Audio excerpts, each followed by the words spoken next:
시작하기 전에 일단 제가 여기서 제일 어리지만 제 짧은 인생에도 하나님이 역사하셨음을 제가 쓰면서도 깨달았어요. 그래서 조금 오픈 마인드로 들어주셨으면 좋겠습니다.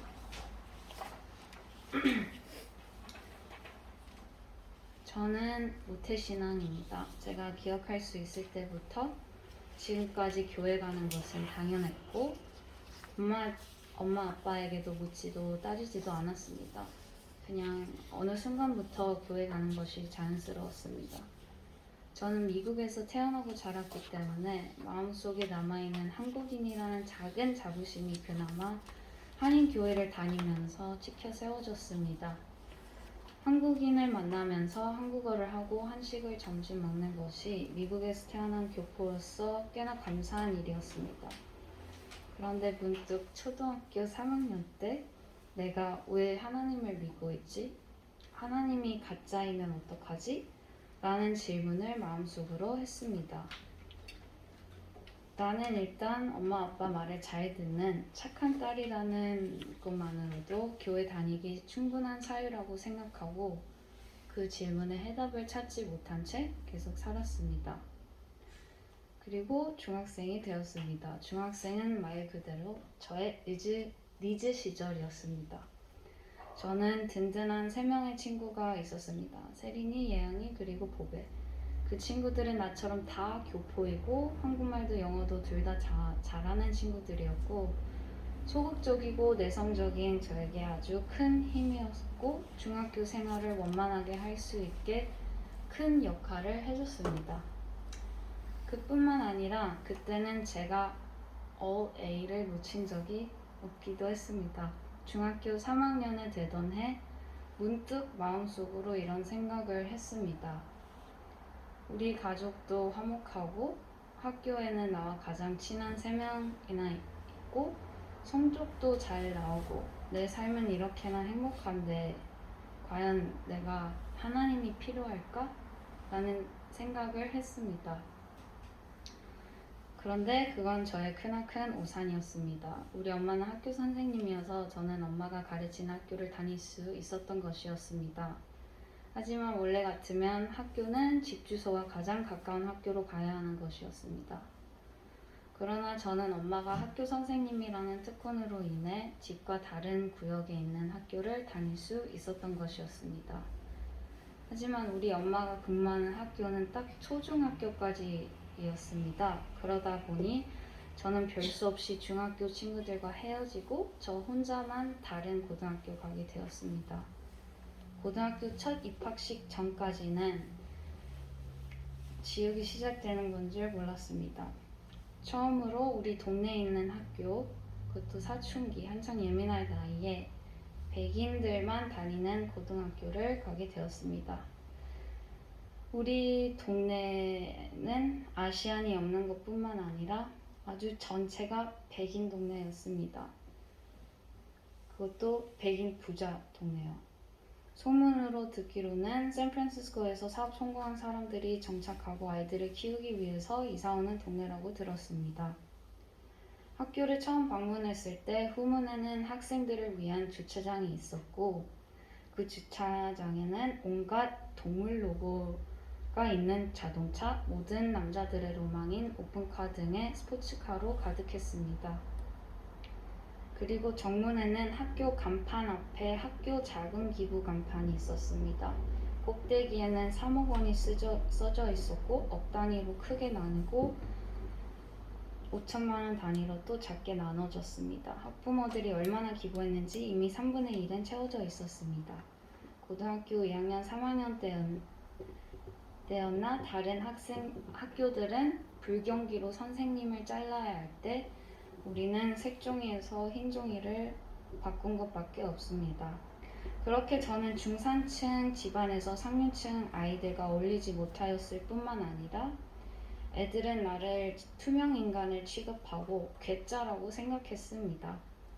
돈도 없고 자기들과 다르게 생겼고 다른 언어를 쓰고 거기다 하필이면 동성애자 인권을 주장하는 동네에서 크리스천이라는 타이틀까지 달고 있어서 모든 사람에게 눈살 찌푸리기 하기 딱 좋은 조건들을 저는 다 갖춰줬습니다.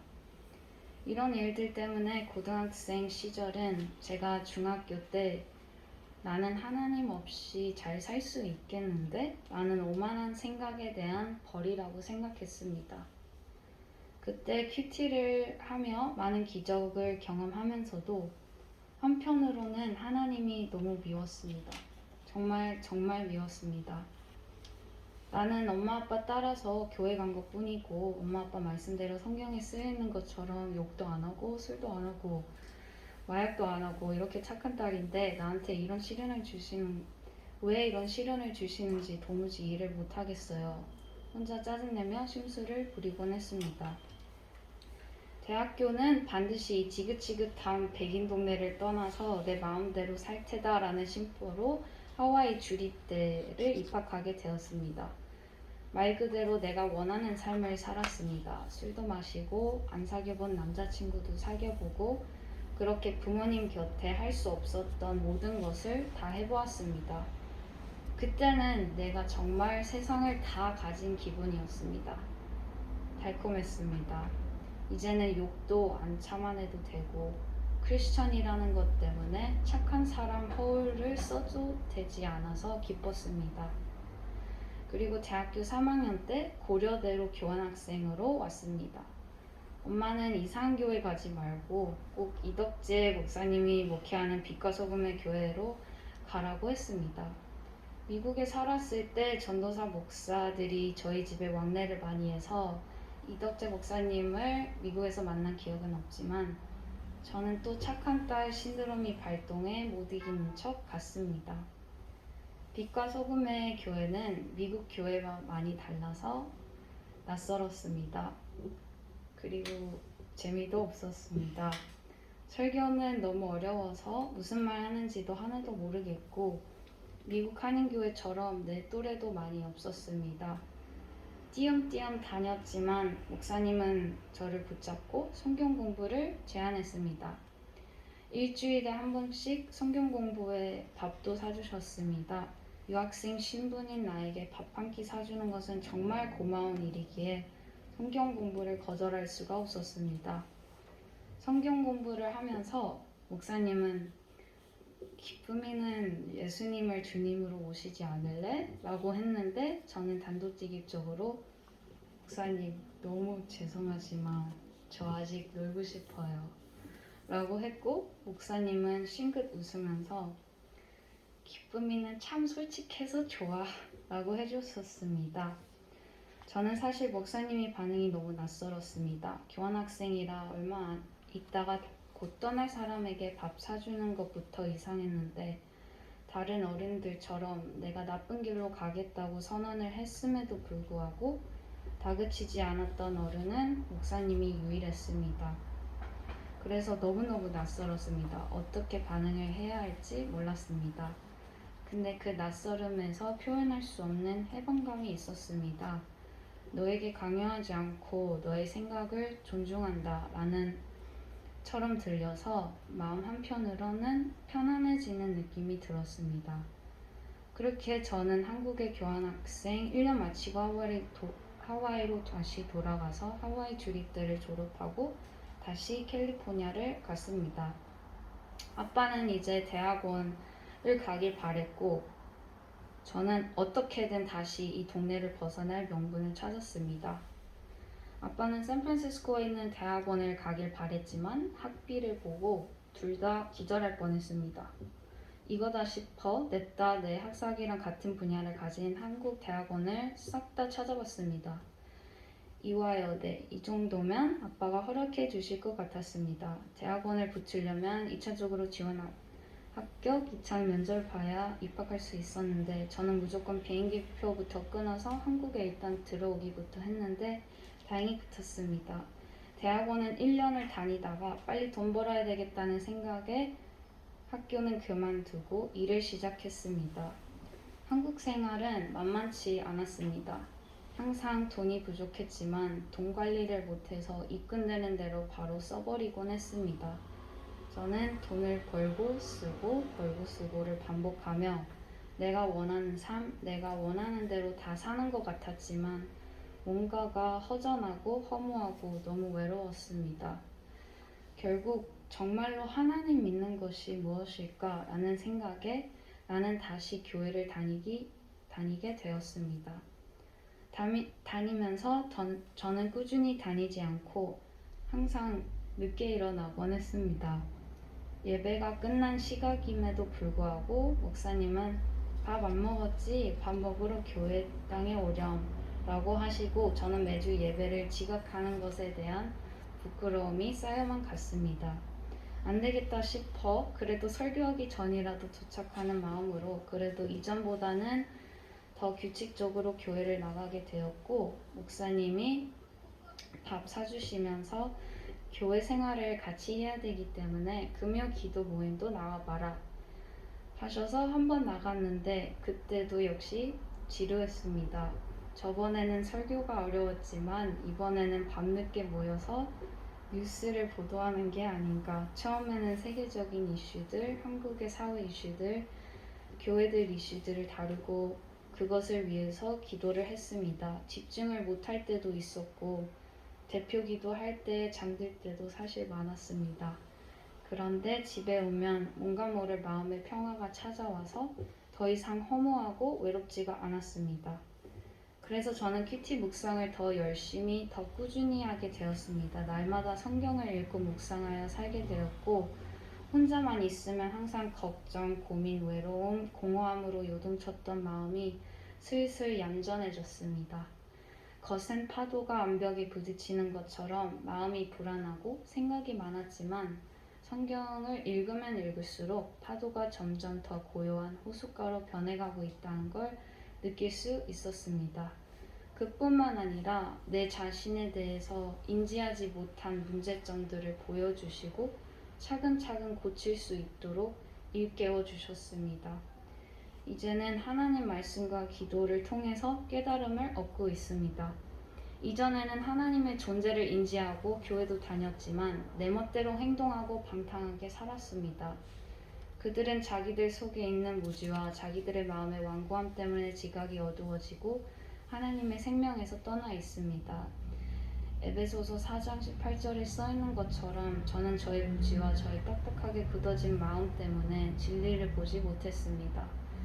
제가 술을 안 마시고 욕을 안 했을 때에도 제 마음은 하나님과 멀리 떨어져 있었고 그때는 내가 나의 주인이었다는 것을 이젠 깨닫게 되었습니다. 그리고 조금 더 들여다봤을 때 겉으로는 부모님을 잘 믿는 잘 따르는 착한 딸이었지만 내 마음속 깊이에 있는 욕심이 있었다는 것을 깨달았습니다. 사람에 의한 인정 욕심으로 가득 차 있었습니다. 그래서 하나님을 경외하는 마음으로 다른 사람에게 착하게 행동했던 것이 아니라 다른 사람이 봤을 때 내가 착한 사람으로 비춰지길 바라는 욕심 때문에 착하게 살았다는 것을 깨달았습니다. 어차피 썩을 몸 그냥 놀자 라는 세상적인 마인드로 사는 것이 아니라 내 몸이 하나님의 거룩한 성전이라고 생각하고 하나님의 선하시고 기뻐하시고 완전하신 뜻을 분별하는 삶을 살길 원합니다. 사람들로부터 인정받으려는 욕심 때문에 이웃을 사랑하는 것이 아니라 하나님을 사랑하는 마음으로 이웃을 사랑할 수 있길 원합니다. 제가 이 고백을 한 후에도 계속해서 건강한 신앙생활을 할 수 있도록 빛과 소금의 교인이 되길 원합니다.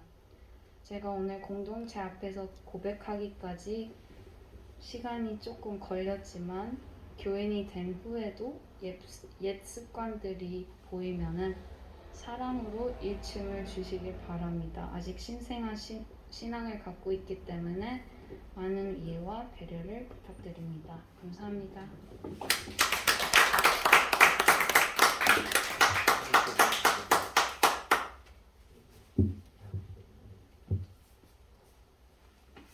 모니터 보시고 거기 있는데 모니터 보시고 오른손 들고 들어가면 되겠다. 빛과 소금의 교인 서약 나는 빛과 소금의 교회의 가족으로 인도하심이 하나님의 선하신 뜻으로 믿고 감사를 드리며 빛과 소금의 교회의 가족이 되어 함께 예수님을 믿고 따르고자 하나님 교회 앞에서 다음과 같이 서약합니다. 하나, 나는 빛과 소금의 교회 가족들과 함께 예수님께서 말씀해 주신 제일 큰 계명의 정신을 배우며 지상 명령을 따르는 삶을 추구하겠습니다. 하나, 나는 즐거운 마음으로 예배 의식, 성경 공부, 신앙 훈련, 작은 공동체, 기도 모임 등 교회 여러 모임에 헌신적으로 참여하겠습니다. 하나, 나는 나의 모든 소유가 예수님의 것임을 인정하여 예수님 뜻을 따라 나의 모든 소유를 사용하기를 힘쓸 것이며 그 믿음의 표현으로서 하나님 앞에 스스로 헌금을 작정하여 성실하게 드리겠습니다.